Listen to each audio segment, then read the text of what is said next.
And happy Friday, my friends. The first week of December on the 6th, 2024 at 3:40 p.m.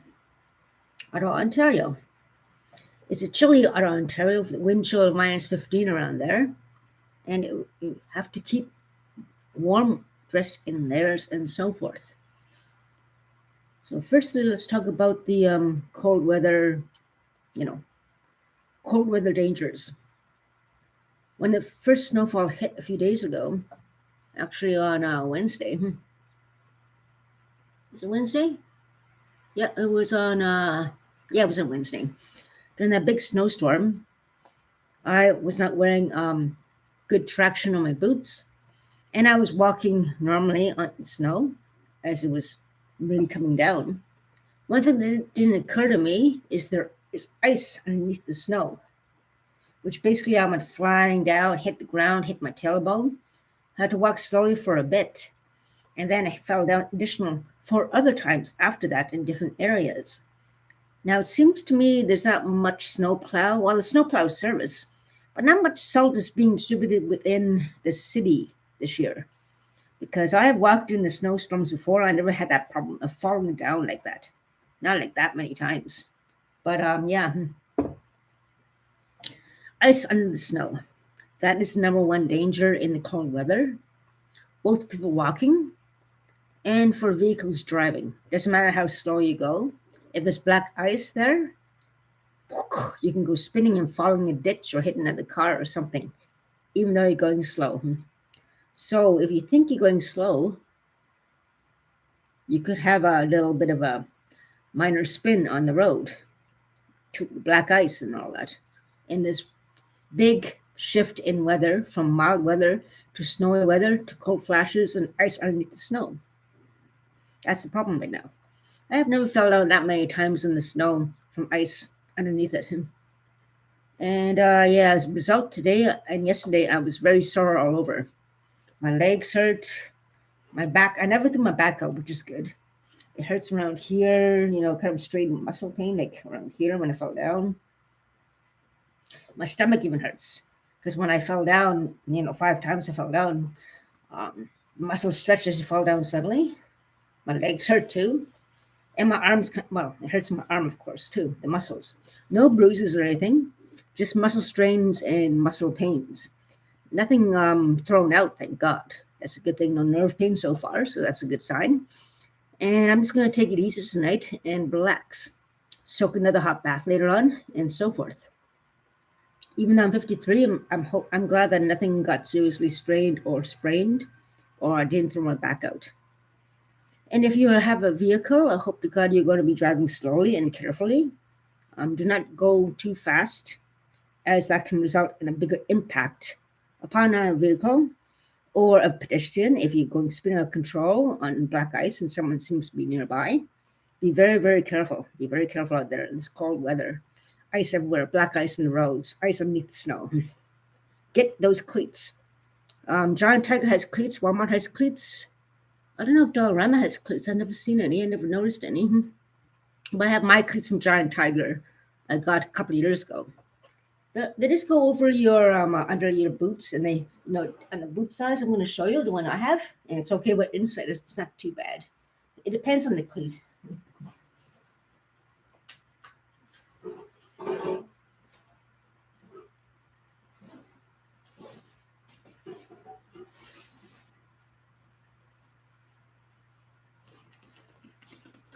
Anyways, the cleats I have. Here's the outline of the.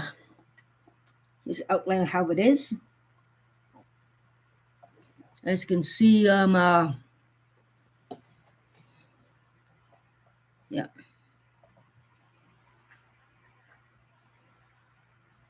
And these seem to be very effective for me. I like them. They're pretty good.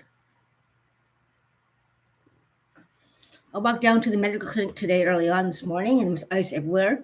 And I walked with no fear of these on, with these babies on.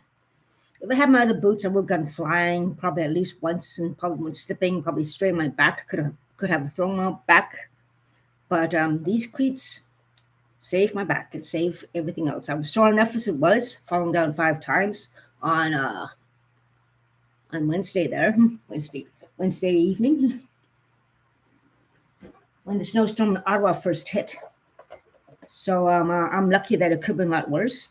The first time I was walking too fast and I fell down without warning and I hit my tailbone, so I had to walk slower. I walked through the mall a bit to, ease the muscles and, kind of relax, get things rolling again. And when I fell down the second time, I fell down like I was walking slowly. I fell down harmlessly, and didn't hurt at all. The third time, I fell on my side. The fourth time, I fell on the other side. That's why both legs hurt. The second time was probably the only time I fell down where it doesn't hurt yourself at all. The other three times I fell down with some impact or strain or kind of strain of the muscles happened. But luckily nothing serious, and thank God there are no vehicles around. So yeah, that's a scary thing. If you happen to walk along an area where there's a lot of vehicles and you fall down, under ice, under the snow, there's a lot of traffic. That's kind of a scary thought. So please be careful out there. Vehicles, be aware of pedestrians. Stay well away from the area where pedestrians may fall. Give them leeway if they do fall, and get ready to get those winter brakes on, winter tires on too. So please get that done as well. To prevent any tragedies happening on the road or anywhere else. That's the thing. So get those cleats ready. Get those winter tires installed if you don't have that. I'm sure you, or if you don't have winter tires, forget that. Is it worth the risk to have no winter tires on and risking a big accident, hurting yourself or killing yourself, or hurting or killing somebody else? Well, then, if that's the case, then get a taxi, take the transit, get a friend to drive you with winter tires. It's not really worth riding without winter tires in this crazy weather right now. It's not worth the risk. No. Even you don't know somebody next door, you moved in somewhere new, for instance, knock on the door. Just say, I haven't changed my winter tires, can't afford it, for instance. I have to get to some place A or B. I can afford to go by cab or carpooling. Can I come with you in your vehicle if they happen to have winter tires? Which in all probability they probably will, hopefully, So it's best to ask or just take the transit system if you have to. Something, It's not worth the risk to hurt yourself or hurt somebody else or cause a tragedy. That's the thing. Dress in layers. Get those thermal socks on. Like I wore 3 layers of clothes underneath this hoodie, and wear a good warm coat. If you don't have a warm coat, dress in more layers. Maybe 2 sweaters and a hoodie if you have to. Try to get donations if you have to at shelters and so forth. If you happen to be really tight or other really financial straits and so forth. That's the thing that counts and all that. Google it if you have to. Wherever you are, Google anything like shelters with clothing, emergency clothing, something. Just do your research, check the internet if you can, or ask around at least. That's the thing to do to help you stay safe in this cold snap that's happening in most of Ontario. Southern Ontario got hit pretty badly in Toronto, I hear, and now Ottawa had it badly, but it's still quite icy out there in a lot of spots. And it's going to get bad again, very icy again this evening, obviously, as the weather goes down more. And where the slush was, it's going to be all ice there now. So be very careful about that.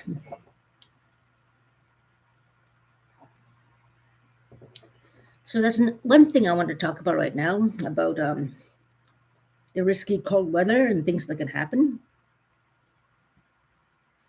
Also in community housing establishments, any apartment building establishment, or even garages of houses and so forth, or anything like that. There's the big chance that homeless people will actually try to enter the area to get a place to sleep and keep warm. Also, early on this week, on Thursday actually, yesterday, we had a naloxone training yesterday. I had a specialist talk to us about the reason why he's doing that, because there's a spike of people overdosing in our area. lots of homeless people going inside our establishments or community housing and getting an overdosing of that. So I mentioned that before on my other stream, I believe, where I said about homeless people coming into apartments and OD risk is going on as well. I mentioned that before as well, a couple of streams ago. So yeah, he knows what I said the same thing too before. So drugs, people come into place to keep warm. And you have to check the stairwells very often, where they might OD. And when I go to the stairwells, I see cigarette butts sometime. One time I saw a can of beer there in the stairwell. Even when I went for the when I got locked down in the place waiting for security, I was waiting in the lobby. Then I went to the stairwell and just sat there and went back in the lobby and so forth. But yeah, the stairwell could have a lot of people who was, I saw two people one time sleeping in the stairwell last winter. One person was sleeping in the hallway once, crashed in the hallway and everything. I just wanted to make sure she was okay. She was okay. She wasn't ODing. She was just sleeping, but she was okay, thank God. But so far, it's been quiet. But this weekend, I imagine there's going to be a lot of things going on. So hope that we keep our eyes open and help to prevent ODs, make sure everyone's going to be okay and hydrated and, kept safe. If someone is here who isn't supposed to be here, like any place of establishment, Safety Services will get an outreach housing support worker to come over and take them somewhere else where they can be at least in a sheltered area for water and food and so forth until something can be established for them. If they need medical attention, they'll be taken to a hospital and so forth and so forth. They know they can determine what the needs of the person may be at the time. When they pick someone up at a place like community housing here or anywhere, that's the thing. Or take them back home, wherever they may be. So that's one thing. Another thing we have to think about this weekend as it gets colder. And another thing, okay, we talked about all that. Another thing is predators. There's going to be a lot of predators out there preying upon people as the cold weather goes on, as Christmas season comes along. People get lonely. And in particular, human trafficking rings are out there like crazy trying to snatch people up, trying to lure them into relationships, and then ending up just using them sexually. They share people amongst their friends. They talk to each other. They get the number of this person, and they harass this person, and they play games. They lie, blah, blah, blah. I've been having problems again. Last night around, was it midnight or 11 p.m., I was sleeping after a nice hot bath, and someone threw something in my window. I'm like, I'm not going to bother looking out. It's some idiot trying to get in. I'm not sure that person whacked the snowball at someone else's window. And I don't know. I'm not going to look out and let anyone in. No way. And it was some kind of setup because the troublemakers out, they all seem to know each other and bugging me now, coming at me. Get away from me. She was being lying about me, saying things about me that I'm not. And now since she's gone, it seems the harassment has gotten worse since she left. Just the actions speak louder than words. And there's someone else phoned me today, actually. And I met this guy months ago. He was smoking drugs and everything. And I'm like, oh, God, I can't go home. I can't take the bus. I'm stuck here. He kept talking all night long. And I'm on the cot going, oh, please shut up. I'm like, oh, I put a blanket over my head because he was smoking that disgusting drug. And I'm like, ugh, disgusting. I can't get out of here. I'm stuck here. I have to put up with this. I left in the morning when the bus started running. I took off faster. But, oh, God, no way. Anyways, he called me again today. He didn't sound like him, though. And he said he was talking in a way like, oh, I miss touching your body. I have lots of money. You're coming over. And it's like, what the hell is he talking about? Nothing happened. He just kept talking all night, smoking that disgusting crap. And I was there in the cot, regretting I even met this guy and wishing I got the last bus home. With the blanket over my head all night long, like, oh my God, will you please shut up? Ugh. Unbelievable. No. Forget it. Get away from me, buddy. I'm going to have to change my number. So, they, human traffickers basically target people, try to get them on dates, try to be affectionate and everything. And in essence, they're trying to target you and take you into the human trafficking realm. That's one thing. That's one warning sign. Because they know there's a lot of people out there who are lonely. There are a lot of people who are vulnerable out there, and they all know each other in a circle. Birds of a feather flock together, and they all try to work together to recruit as many as they can, or defame one and then victimize one and predatorize one as much as they can. In some cases, I heard they even go as far as putting someone in someone's drink. I was talking to a bunch of Muslims who go to the beach park nearby, actually. One of them gave me a hug, said, please watch your drink. He knows a friend who was with some people, like very similar to the same group harassing me, who gave her a drink and she drank it. She could not move. She was paralyzed, blacked out, and was raped. He said, please watch your drink. Please be careful of group people around you. Please be careful of all, coming, suddenly all these things happen. He said, please watch your drink, especially, and don't accept drinks from anyone, because they can put something in your drink and then they're still doing that. The rape drug is still out there and alive, unfortunately. He gave me a big hug. Nice guy, really nice guy. And Meg Rich, my friend, for that warning. That was like in the summer, September. It was a couple months ago anyway. But that guy gave me a warning, like, don't worry, I'll watch my drink. But there's sometimes when you can get under your guard, especially if there's more than one around.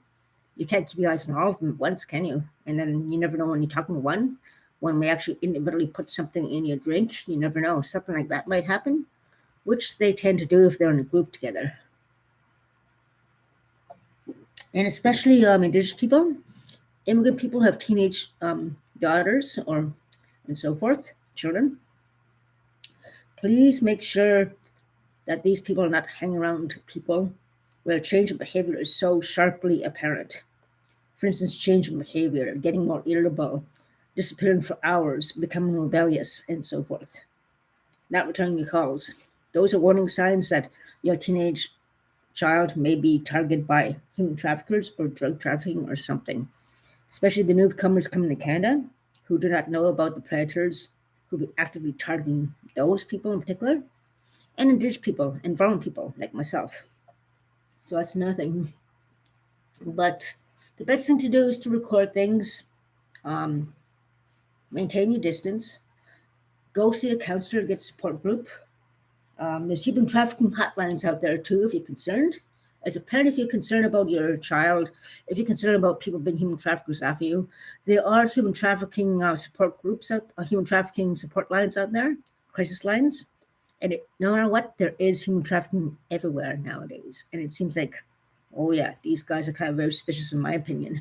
Since she moved out, I've never seen so much harassment and weird coincidental setups and so forth.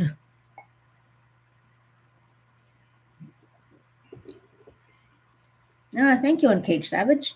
Yeah, I'm very sore after falling 5 times in the ice on Wednesday. I'm sore on my side after falling down my side there, or my side. My stomach muscles hurt like I did 10,000 sit-ups. My legs hurt when I fell on both sides. Each time, no bruises. I strained my muscle in my neck. My back's a little twingy, but I didn't throw it out. Feels like I did a workout at the gym intensely, or at least a big warehouse shift at Scotiabank place where, that was a bad thing. I couldn't hardly lift my arms in that job years ago. I remember that. Oh, it feels like that. I've just been falling down on the ice 5 times. Because ice underneath the snow. First time on coffee, I was walking too fast. The other times, even walking slowly, taking my care. When there's ice there and snow there, you go down anyway. But But yeah, just be careful about the ice and everything out there, people. That's the main thing that counts. And all newcomers in Canada, please watch your teenage children. Make sure that this time of year, the predators out there actively looking. Community housing and neighborhoods, check your garages and so forth. Make sure there's nobody around the area, homeless people going around, especially in downtown core. Here in Ottawa and here in Vanier, there's a lot of things like that going on, spiking ODs around this area, homeless people coming into places and so forth, and drugs active and new and more at risk of overdoses and so forth. So that's what we want to prevent. And I'm very happy for the naloxone training we had yesterday with that specialist. Thank you very much, Megwitch. I'm glad that person came. Let's go sneeze. Hang on. But yeah, this Friday is a very chilly Friday here in Ontario. And I went to St. Joe's for my breakfast as usual. And yeah, it's been a good week overall. Recovering from a crazy week early on, recovering from falling down the snow, ice and snow on Wednesday. And that crazy ex of mine coming back in my life on Sunday, bad influence. Had to go to the hospital and he picked me up at the hospital, whisked me away from the hospital, didn't offer me any food and, nothing. Bad influence anyway. That's another story another time. If someone really cares about you and you're in the hospital, they should wait with you, offer you a piece of food from the vendor machine, not whisk you away and have you drink water with them. If you're trying to cut down on that, that is a bad influence right there. That's the main thing that counts. And speaking of which, I had to go clinic today, and I have been prescribed some medications, one to help me have no risk of seizures as I cut down drinking. Like if I go sharply down, like just cut right away, I have a risk of a withdrawal seizure. As you guys, I told you guys that before, and it's not ready yet, so I'll pick up tomorrow. I'll pick up tomorrow morning. So right now I've cut down slow. I had nothing to drink at all yesterday. Had cake and lots of tea, which is great. But just to be the safe side, I'm having just 2 today, maybe 3 maximum. So just in case. And then tomorrow I'll get the medication, and then I'll have no risk of any withdrawal seizures at all. So I'll be okay. And then I can, Last Christmas was a alcohol-free Christmas, a sober Christmas last year. I was recovering from meningitis. I did not have anything to drink at all in the month of December. Nothing, or most of January. I was having chocolate puddings and jello last year. Let's make this Christmas and this December a sober December as well. Starting tomorrow when I get the meds I have prescribed. And hopefully my muscles will be feeling better by Sunday, so I can go out and about and do some things. So take care of all those predators out there. Keep your eyes open for people ODing. Um, keep dressed warm in the cold. Keep hydrated, of course, even though it's cold. And drive slowly. Get those cleats.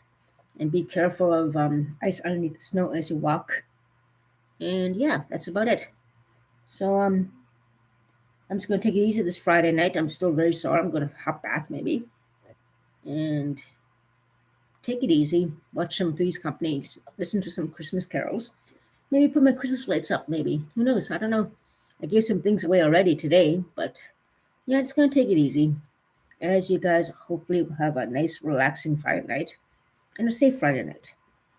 And, a very calm evening. So have a good time, my friends. Make rich. Happy Friday, and have a great weekend.